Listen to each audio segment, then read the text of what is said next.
Salam Indonesia, salam Nusantara dari Sabang sampai Merauke, dari Miangas sampai Pulau Rote.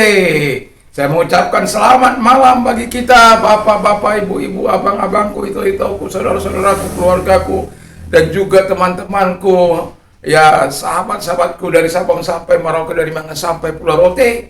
Kiranya kekuatan Tuhan setelah kita beraktivitas di hari ini, doa dan harapan saya, iman, pengharapan kita, kasih kita kepada Kristus, kepada sesamanya akan tetap menyala. Karena doa-doa yang kita berikan kepada Tuhan. Hari ini kita belajar, tadi pagi saya membawakan bagaimana doa syukur Tuhan Yesus yang membuat mujizat yang sangat luar biasa. Memang tidak mungkin, tapi untuk Tuhan tidak ada yang tidak mungkin. Puji nama Tuhan. Jadi saat ini juga saya akan mengambil dalam Matius, ya, Matius 15 ayat 21. Ayat 21 sampai dengan ayat 28. Dari Matius 15 ayat 21 sampai dengan 28, demikian punya firman. Lalu Yesus pergi dari situ dan menyingkir ke daerah Tirus dan Sidon. Maka datanglah seorang perempuan Kanaan dari daerah itu dan berseru, "Kasihanlah aku ya Tuhan, anak Daud, karena anakku perempuan kerasukan setan dan sangat menderita." Tetapi Yesus sama sekali tidak menjawab. Lalu murid-muridnya datang dan meminta kepadanya, "Suruhlah ia pergi." Ia mengikuti kita dengan berteriak-teriak. Jawab Yesus, "Aku diutus hanya kepada domba-domba yang hilang dari umat Israel." Tapi perempuan itu mendekat dan menyembah dia. Saya berkata, "Tuhan, tolonglah aku." Tapi Yesus menjawab, "Tidak patut mengambil roti yang disediakan bagi anak-anak dan melemparkan kepada anjing." Kata perempuan itu, "Benar Tuhan, namun anjing itu makan remah-remah yang jatuh dari meja tuannya." Maka Yesus menjawab dan berkata kepadanya, "Hai ibu, besarlah imanmu, maka jadilah kepadamu seperti yang kau kehendaki." Dan seketika itu juga anaknya sembuh. Di belakang saya ini ada tulisan, "Selamatkan jiwa berapapun harganya." Kalau kita lihat dialog ini, ya, seolah-olah Tuhan itu kejam sekali. Bagaimana tidak, perempuan Kanaan yang bukan orang percaya datang kepada dia minta tolong, bukannya ditolong dulu. "Oh iya, sini kan gitu." Tapi ya, inilah sebuah kisah yang sangat menarik dari wanita ini. Makanya doa dengan tekun. Haleluya. Itu tema kita. Doa dengan tekun atau berdoa dengan tekun. Karena penting, kalau kita sudah mengalami namanya masalah, kadangkala memang ada jawaban segera, ada jawaban mujizat, ada jawaban tunggu dulu, ada jawaban juga tidak dijawab gitu. Karena Tuhan lebih tahu gitu. Ya. Kalau saya bilang begini, "Tuhan, saya minta pesawat," Tuhan bilang, "Kamu ini yang benar aja sih." Itu berarti kau mau memuaskan hawa nafsu. Ya, kalau dikasih pesawat pun saya akan hancur-hancuran.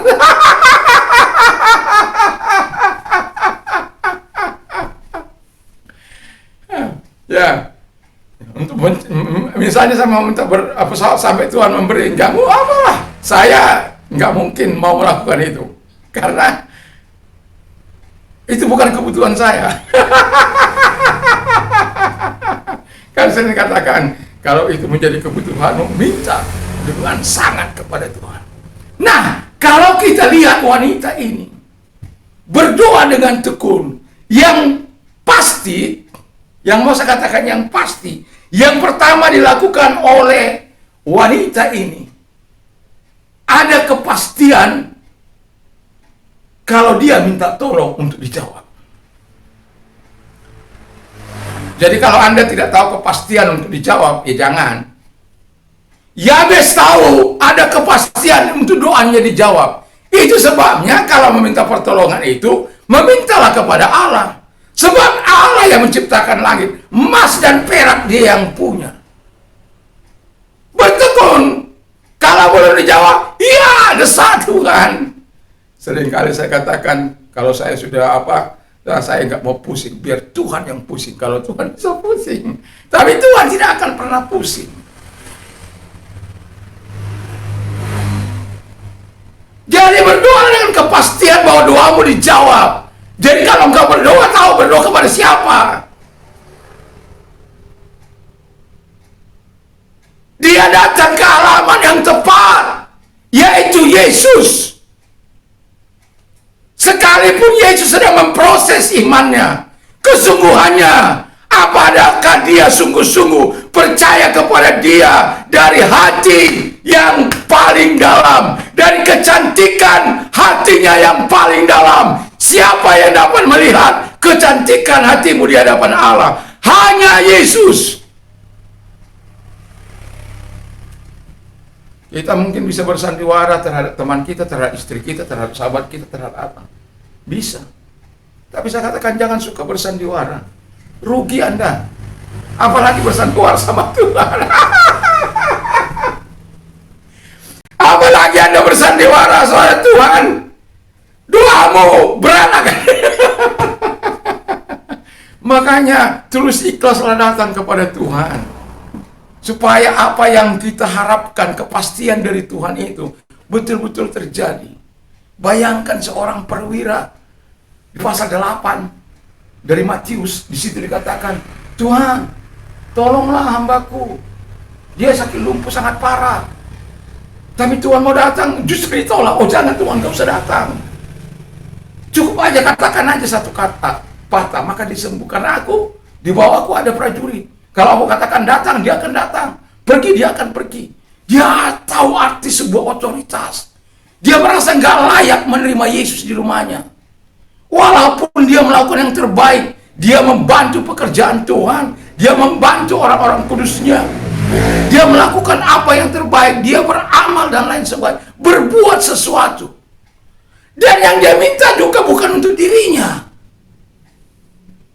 Yang dia minta untuk hambanya, sangat dikasihinya.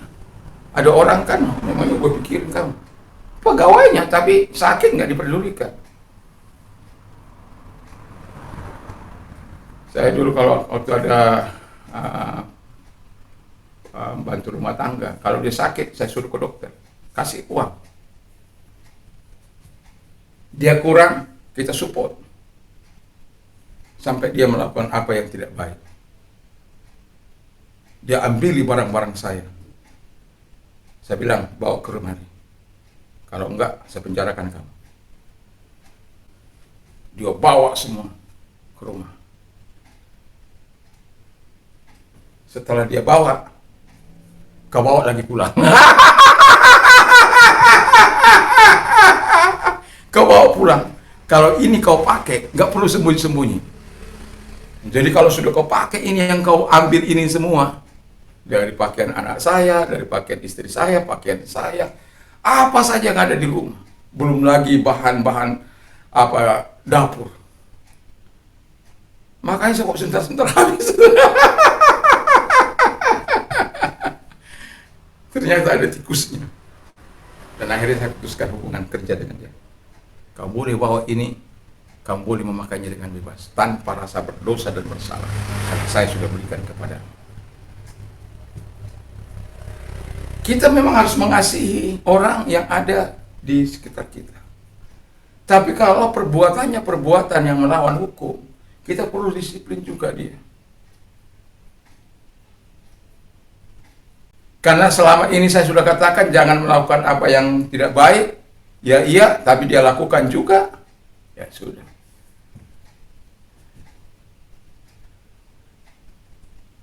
Kita PHK dia. Jadi kalau kita jadi pekerja, dimanapun kita, ya jujur-jujurlah, ya. Jujur. Kembalilah kita kepada laptop. Nah, wanita ini minta pertolongan kepada Tuhan mengenai putrinya. Mungkin, kalau ini mungkin bisa terjadi kuat, kan gitu. Sama kalau seperti siapa itu kan hanya sebagai pembantu. Ini sebagai ikatan batin. Tunggu, walaupun Alkitab katakan bahwa perwira itu mengasihi, tapi saya yakin dan percaya ikatan batin yang terjadi antara wanita ini dengan anaknya, yang melihat menyaksikan anaknya mengalami penderitaan.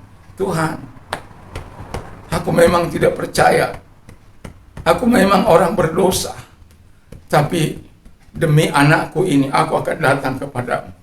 Aku akan datang kepadamu dengan kesungguhan hatiku. Aku akan tahu bahwa engkau mau menjawab doaku. Dia sudah persiapkan hidupnya, dia sudah persiapkan hatinya, dia sudah persiapkan mentalnya untuk bertemu dengan Tuhan. Karena dia bukan orang Yahudi. Dia hanya seorang pendosa, perempuan Kanaan yang tertolak. Tapi dia datang juga kepada Tuhan. Karena dia tahu kepastian jawaban doa hanya ada dari dia. Itu sebabnya dia berkata, kasihanilah aku ya Tuhan, anak Daud. Kasihani aku. Mercy on me, O Lord. Mercy on me. Haleluya. Tapi apakah Tuhan jawab? Setelah diceritakan anakku menderita begitu luar biasa dan sangat menderita, apakah Tuhan jawab? Oh, no way. Tapi dia sudah tahu bahwa Tuhan pasti menjawab doanya. Sekalipun masih ditolak, dia terus bertekun. Dia terus meminta. Pray without ceasing. Berdoa tanpa keputusan. Dia terus minta yang kedua. Dia minta dengan tekun kepada Allah. Atau dia minta terus menerus kepada Yesus. Tolonglah, tolonglah. Di mana Yesus dia ikut. Kemana Yesus dia ikut. Kemana saja Yesus dia ikut. Murid-muridnya sampai gedek. Hei, pergi kau. Bikin susah saja. Biasanya kalau orang tidak cinta kepada Tuhan, itu mudah sekali menyakiti orang. Pergi ke sana. Kau enggak. Ya. Tuhan juga gak care juga. Gak boleh begitu. Tuhan gak juga katakan gitu. Ya terus. Ya. Tapi mari kita ikuti terus cerita ini. Sangat menarik. Ya. Wanita Kanaan ini, dia terus meminta kepada Tuhan. Dan apakah Tuhan katakan dia, oh ya, enggak dikatakan. Tapi Tuhan Yesus sama sekali tidak menjawab. Ya, ayat 23 itu kan. Belum lagi murid-muridnya yang suruh, udah pergi, suruh aja dia pergi Tuhan. Usir aja dia. Nyusahin aja ini.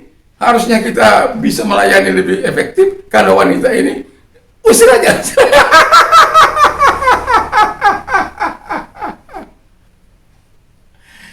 Jangan kita pernah menganggap remeh terhadap orang-orang yang terhilang. Janganlah. Jangan kita pernah remeh terhadap orang-orang yang tidak punya. Janganlah. Kekayaan kita itu hanya titipan. Tidak akan bisa kita bawa ke dalam liang lahat. Kalaupun kita bisa bawa, hanya peti. Kalaupun keluarga itu bisa menyiapkan. Kalau saya melihat orang ditaruh Alkitab di rumah ke mayat itu, saya bilang ambil aja, ambil. Apalagi saya melayani, nggak bisa dibaca Alkitab, kasih aja kepada yang bisa baca Alkitab. Orang mati sudah habis hubungannya, nggak akan bisa hubungan dia baca Alkitab itu daripada di situ. Kalau kamu nggak ambil, saya ngambil. Kalau baju-baju dimasukkan, ya kalau dia juga nggak akan bisa ganti pakaian di situ, nggak bisa. Kalau kamu nggak suka, lebih baik Anda kasih kepada orang daripada kamu buat di situ lapuk. Kalau ini mungkin masih dikit. Ingat lo ya, pakaian seorang hamba Tuhan, saya bilang, urapannya itu bisa masih memberkati orang lain. Kalau daripada jadi lapuk di situ. Kalau yang dipakainya ya sudah wajar lah, ya sepatunya dipakai. Tapi kalau pakaiannya ya itu saya paling nggak suka, ya nggak tahu lah. Tapi saya lebih melihat kepada bahwa ada sesuatu yang harus kita buat ketika almarhum sudah tiada. Setidak-tidaknya pakaiannya bisa dipakai, atau anak-anak yang pakai, atau orang lain. Ya. Puji nama Tuhan. Jadi wanita ini sangat jatuh belas kasihan kepada anaknya, sangat mengasihi anaknya. Dia terus berjuang walaupun ditolak oleh Tuhan. Dia terus meminta, dia terus meminta, dia terus meminta, dia terus meminta. Masih ingat janda yang meminta kepada hakim yang tidak takut Tuhan itu? Dia minta terus, dia minta. Meminta jangan tak jemu-jemu. Ada di teater dia ada di sana, di bioskop dia ada di sana. Di pantai dia ada di sana, bedalah perkara ke hakim, bedalah. Akhirnya dia bilang, aku tidak takut sebenarnya pada Tuhan. Aku tidak takut siapapun, tapi karena wanita ini menyisakan aku jawab juga. Nah, wanita ini terus minta, belas kasihanmu Tuhan, belas kasihanmu Tuhan, kasihani aku, kasihani anakku yang kerasukan itu sangat menderita Tuhan. Aku nggak mentolong, nggak sampai hati melihatnya. Tuhan tolonglah, Tuhan tolonglah, Tuhan tolonglah. Terus dia minta, terus dia minta, terus dia minta. Tapi apakah Yesus bergeming? Tidak. Karena Tuhan mau melihat kemurnian iman orang ini. Jadi kalau Anda belum dijawab, minta terus. Apakah orang ini sungguh-sungguh atau tidak? Apakah dia benar-benar mengasihi putrinya atau tidak? Kalau dia mengasihi, pasti dia terus. Terus dia akan sampai Tuhan. Kalau saya bilang sampai Tuhan mendengarkan doaku, kalau Tuhan tidak menjawab doaku, aku tidak akan berhenti berpuasa.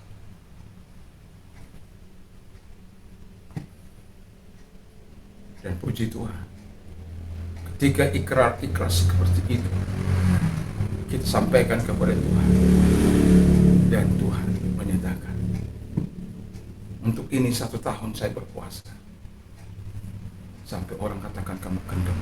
Karena setiap kali lewat Tuhan, salah seorang yang ada dari Mie Ayam Jakarta sampai rumah saya yang lama, salah seorang harus pindah, dan terus selama setahun saya, setiap kali saya jemput istri, saya letak tangan saya, balik lagi saya letakkan, tanahnya juga sudah saya ambil, saya bawa ke rumah, saya doakan, tanahnya sudah kupijak dan tanahnya kubawa di dalam rumah doaku. Makanya orang bilang kamu gendeng.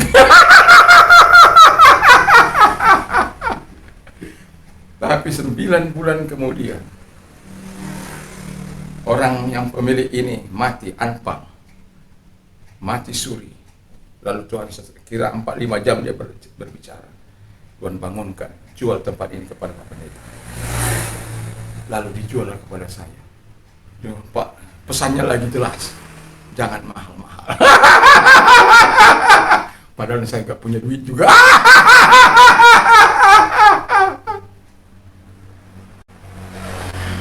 Ya, tapi semua Tuhan itu baik. Tuhan sediakan yang terbaik. Sediakan yang terbaik. Jadi minta terus minta, terus minta.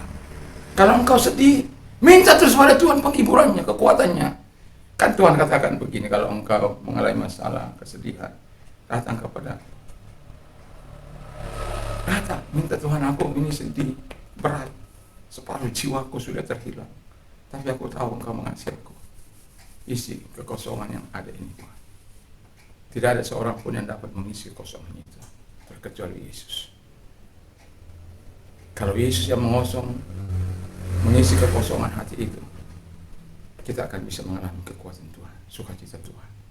Tapi kalau sampai Tuhan belum ada hadir di situ mengisi kekosongan, separuh jiwa yang sudah hilang, itu seperti sahabat saya itu. Tapi kemudian mereka mengerti, Yesus mengisi hati mereka, bangkit, melakukan lagi pelayanan, pekerjaan Tuhan, menolong orang-orang, memberkati orang-orang, dan lain sebagainya, melayani orang-orang, menolong Sering saya katakan, kalau mau hidupmu berarti lebih dalam lagi, tolonglah orang-orang yang susah. Kamu akan melihat kebaikan Tuhan. Doakan juga mereka. Saya sering bilang sama anak-anak saya, jangan lupa berdoa. Kalau di rumah mereka wajib berdoa. Kalaupun mereka, ya karena mungkin ada kelemahan tubuh, ya itu baru tidak. Tapi kalau 1, 2, 3 kali maka ya saya ketawa juga.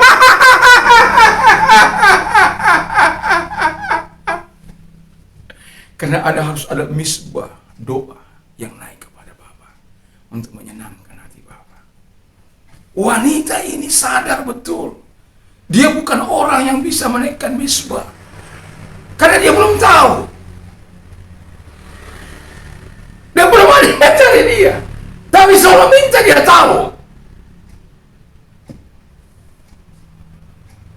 Tentu sudah sering saksikan bagaimana Yesus menolong orang buta melihat, tuli mendengar, bisu berkata-kata, lumpuh berjalan, lepra air, orang yang sakit disembuhkan, orang-orang yang lemah disembuhkan, dan orang yang mati dibangkitkan. Tentulah cerita itu dia tahu. Dan itu sebabnya dia mulai pasang hidupnya. Disesuaikan hidupnya dengan Tuhan, dengan kemauan Tuhan, yaitu mempercayai dia. Sehingga ketika dia diproses, dia tetap antusias, enggak nyerah.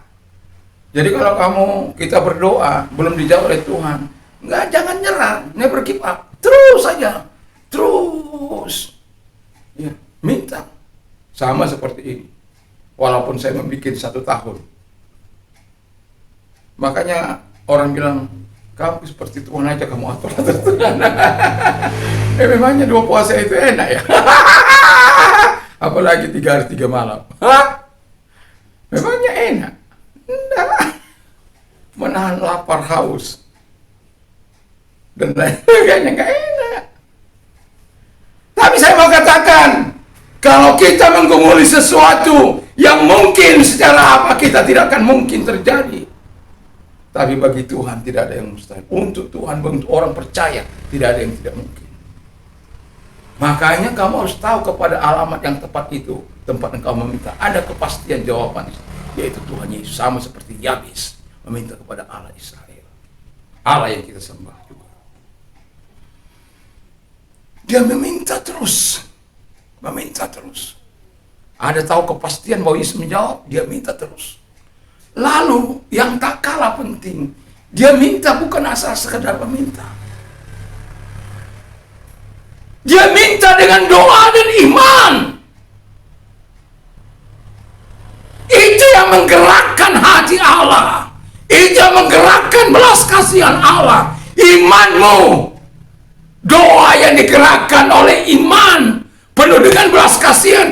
Tadi pagi saya katakan, harapan, belas kasihan Allah terjadi, rahmat Tuhan terjadi, doa ucapan syukur Tuhan terjadi, mujizat. Haleluya. Wanita ini datang dengan kesungguhan hati di hadapan Tuhan. Murid-murid tidak tahu itu, karena murid-murid tidak sampai melihat bahan yang paling dalam. Tuhan tahu karena dia Tuhan. Walaupun dia manusia 100% di bumi ini, tapi dia Tuhan. Itu sebabnya dia tahu, oh, ini sungguh-sungguh wanita ini. Dia berdoa terus, sudah minta terus. Dia berdoa dengan imannya. Sampai engkau takluk, Tuhan atas permohonanku. Kira-kira begitu. Dan pada akhirnya kan kita bisa melihat, ketika itu dia berkata, hai ibu, besarlah imanmu. Dan ketika pujian itu terjadi, berkat tambahannya terjadi. Apa itu? Jadilah menurut perkataanmu. Jadilah menurut imanmu. Haleluya. Jadilah seperti yang kau kehendaki. Jadilah, jadilah, jadilah. Jadilah seperti yang kau mau. Jadilah seperti yang kau doakan. Jadilah seperti yang kau gumulkan. Jadilah, jadilah, jadilah, jadilah. Tapi engkau harus tahu alamat yang kau tuju itu siapa. Tempat kau meminta kepastian itu siapa. Jawaban pasti ada itu siapa. Hanya Tuhan Yesus. Kalau dia belum, masih minta terus, minta terus, minta terus, minta terus. Jangan menyerah. Haleluya, haleluya, haleluya, haleluya. Haleluya, haleluya. Dan yang ketiga, yaitu doa dengan iman. Ketika doa dengan iman, Allah melihat, Yesus melihat sampai ke dalam batinnya. Besarlah imanmu, ibu. Yang tadinya dia dicuekin, akhirnya dimuliakan oleh Tuhan. Yang tadinya dia diabaikan, akhirnya disanjung oleh Tuhan. Yang tadinya dia dihina, akhirnya mendapat rahmat dari Tuhan. Haleluya. Karena apa? Ketekunannya yang terus meminta kepada Tuhan. Jadi kalau engkau berdoa, berdoalah dengan tekun. Ya, meminta dengan terus. Tapi jangan, kalau tekun nggak ada dengan iman ya susah. Makanya ketika itu dikatakan, hai ibu besarlah iman, jadilah menurut apa yang kau kehendaki. Jadilah menurut apa yang kau katakan. Jadilah menurut apa yang sembuh anaknya itu. Karena dia menghendaki anaknya sembuh, ya sembuhlah anaknya. Ekonomimu sembuh, ya sembuhlah ekonomimu. Persoalanmu, ya selesailah persoalanmu. Apa yang kau pergumulkan, itu yang akan diselesaikan oleh Tuhan.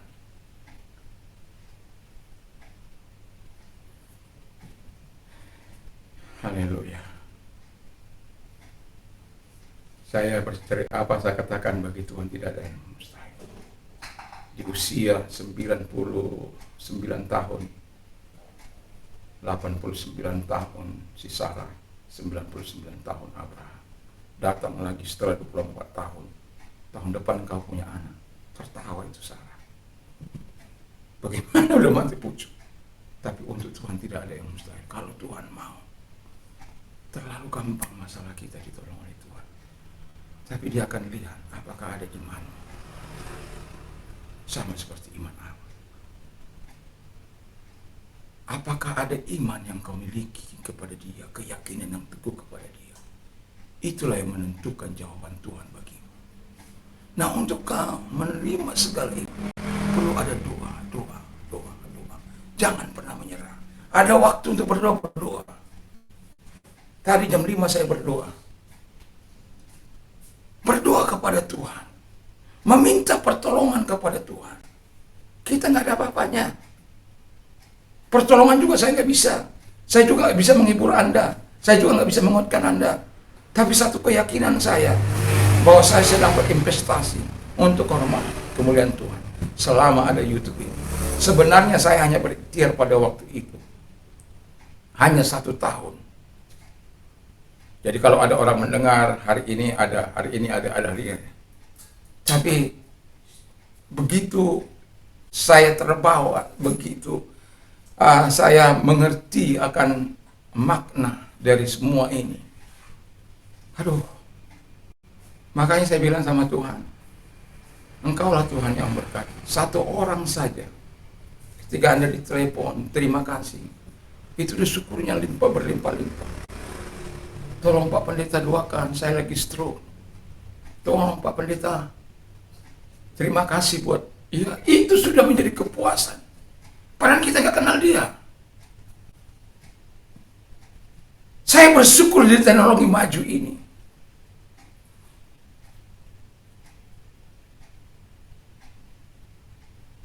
Orang bisa mendengar firman Allah kapan saja selama dia terhubung dengan internet. Kita juga bisa mengalami kebaikan Tuhan selama engkau terhubung dengan Tuhan. Kalau engkau terhubung dengan Tuhan, relasimu baik dengan Tuhan, maka Tuhan akan menghargai engkau. Yang membuat Allah tergerak bukan karena kegantengan kita, kecakapan kita, kekayaan kita, kecantikan kita. Bukan. Yang membuat Allah menjawab doamu, imanmu itu, kesungguhanmu itu kepada Dia. Itulah yang membuat Tuhan jatuh belas kasih. Bayangkan 3 hari 3 malam mereka nggak makan, tapi terus datang aja sama Tuhan. Ikut aja kemana Tuhan. Udah lapar lah. Murid-murid malah suruh pulang. Tapi Tuhan kata tidak, suruh makan. Terjadi mujizat. Dengan mengucap syukur dengan 5 roti. Baik, terjadi mujizat. Wanita ini dengan ketekunannya kepada Tuhan, terjadi mujizat.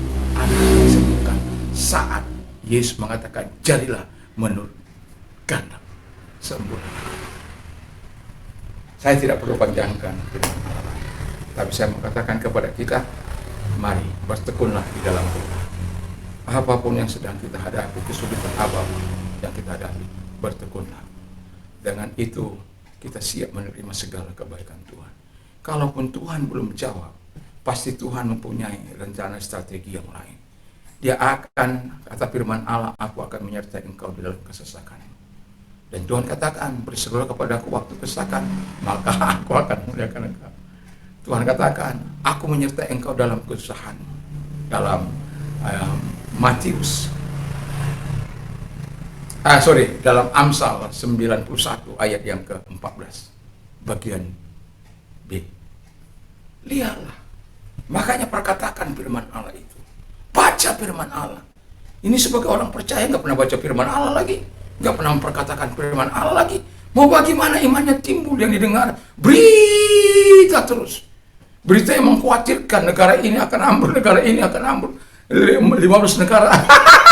Walaupun saya mendengarkannya, tapi itu saya mendengarkannya bukan konsumsi iman saya, tapi konsumsi untuk saya mendoakan bangsa-bangsa.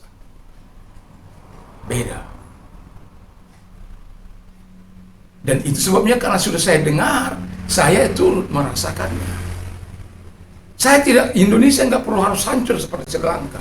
Kita doakan supaya Indonesia tetap dapat menangani, pemerintah kita dapat menangani, yaitu kita dengan berdoa. Anak kita nggak mungkin terlibat di sana, tapi kita dapat intervensi sebagaimana doa dalam bahasa Ibrani itu palal, ada 4 arti. Intervene ini kita perlu, di mana Tuhan campur tangan kepada bangsa kita. Judgment yang terakhir. Tapi saya tidak sedang apa itu. Tapi intervene, terus komunikasi kita dengan Tuhan, intermediate sebagai perantara. Ya ini kita sebagai perantara. Seringlah jadilah perantara bagi orang-orang lain. Itu doakan. Saya senang untuk mendoakan orang-orang lain. Saya bangga untuk mendoakan orang lain, orang-orang yang ada di garis depan, sahabat-sahabat saya sebut namanya satu-satu. Kalau tidak saya lupa namanya, saya bayangkan orangnya. Oh ini loh Tuhan maksud saya. Ya, jadi kita bisa menyampaikan itu kepada Tuhan. Tuhan sudah tahu itu. Kadang kalau orang katakan terima kasih buat doanya. Tapi yang mau saya bilang adalah, mari kita menjadi motor penggerak doa terhadap diri kita terlebih dahulu. Terhadap diri kita. Karena di situ kita akan menerima seluruh perhatian Allah, kekuatan Allah, urapan Allah, kuasa Allah. Dan berdoalah dengan iman, sama seperti wanita Kanaan. Terima kasih Tuhan, berkati firman-Mu, berkati kami semuanya. Biarlah firman-Mu menyala-nyala dalam setiap hidup kami.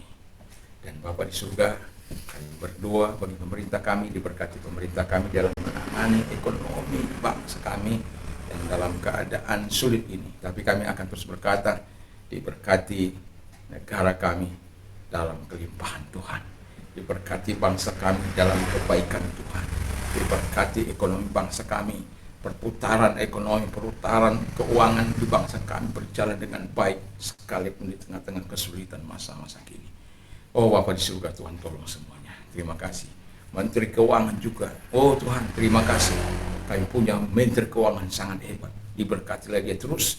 Diberkati Presiden kami. Kami punya orang-orang hebat di bangsa ini untuk kami mempercayakan segala sesuatu mengenai bangsa dan negara kami ini. Terima kasih Bapa di surga. Terus Engkau memberkati para pemimpin kami. dan teruslah Engkau menyatakan kasih dan kemurahan bagi mereka. Aparat juga diberkati oleh Tuhan di dalam nama Yesus, sehingga tidak ada dusta di antara mereka di dalam nama Yesus. Terima kasih. Kami juga berdoa Tuhan Bapa di surga agar Engkau Allah menyatakan segala kebaikan-Mu bagi orang-orang yang sakit. Kalau engkau sakit, taruh tanganmu di tempat yang sakit. Mari kita berdoa, Bapa di surga, jamah yang sakit, sembuhkan mereka dalam nama Tuhan Yesus Kristus. Engkau yang mengalami persoalan kehidupan, angkat kedua belah tanganmu. Tuhan, jamah orang ini yang mengangkat tangan kepadamu, sembuh, tolong mereka, ekonomi mereka, usaha mereka, rumah tangga mereka, apapun persoalan mereka, Engkau tolong mereka. Dan Engkau yang menghadapi pergumulan iman dalam hal untuk hidup seperti wanita ini bisa menyenangkan hati Tuhan. Kalau Engkau orangnya, angkat tangan, sehingga ketika Engkau berdoa, Tuhan menjawab doamu.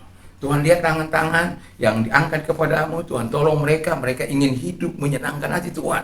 Tuhan tolong mereka sama seperti Engkau hadir kepada Saulus, datang juga kepada mereka Tuhan Bapa di surga. Dan kami juga berdoa bagi orang-orang muda, biar orang-orang muda mereka takut akan Tuhan senantiasa. Keluarga-keluarga kami, orang-orang tua, diberkatilah mereka menjadi saluran berkat dari kepada anak cucu mereka, kepada generasi ini, sehingga iman mereka tetap terpelihara. Orang-orang tua kami yang masih Tuhan, dimanapun mereka, di dalam gereja-Mu Tuhan menolong mereka. Terima kasih. Kalau ada permasalahan-permasalahan di dalam keluarga, Tuhan hadir kepada mereka, Tuhan tolong sehingga mereka menyadari keadaan mereka, kebersalahan mereka. Orang tua mengasihi anak, anak mengasihi orang tua. Kalau lepas dari situ, berarti ada salah satu yang melakukan kehendak si setan. Dan lepaskan dari segala perbuatan hukuman dari setan di antara orang tua dan anak atau keluarga dalam nama Yesus. Dan biarkan damai sejahtera Tuhan mengalir, kebaikan Tuhan mengalir kepada setiap keluarga, sehingga anak menghargai orang tua menghargai anak, dan hidup dalam kesejahteraan. Suami mengasihi istri, istri tunduk kepada suami, karena itulah firman Allah. Jangan ada orang-orang tua atau suami istri yang lalu tangan untuk melangani, memukul istri sebagai teman pewarisnya. Istri bukan untuk dipukul, tapi untuk dipeluk, diajak berdoa bersama sebagai teman pewaris kerajaan surga. Terima kasih. Terima kasih Bapak di surga, terima kasih. Pulihlah setiap hubungan yang rusak. Kami tahu setan tidak ingin anak-anak hormat kepada orang tua merasa gengsi dan lain sebagainya. Tuhan, sudah saatnya kami melakukan apa yang diajarkan oleh Tuhan. Untuk kami bergantung sepenuhnya hidup dengan iman. Karena kami hidup dengan iman yang sungguh, kami akan menghindari segala perbuatan-perbuatan yang tidak menyenangkan hati Tuhan.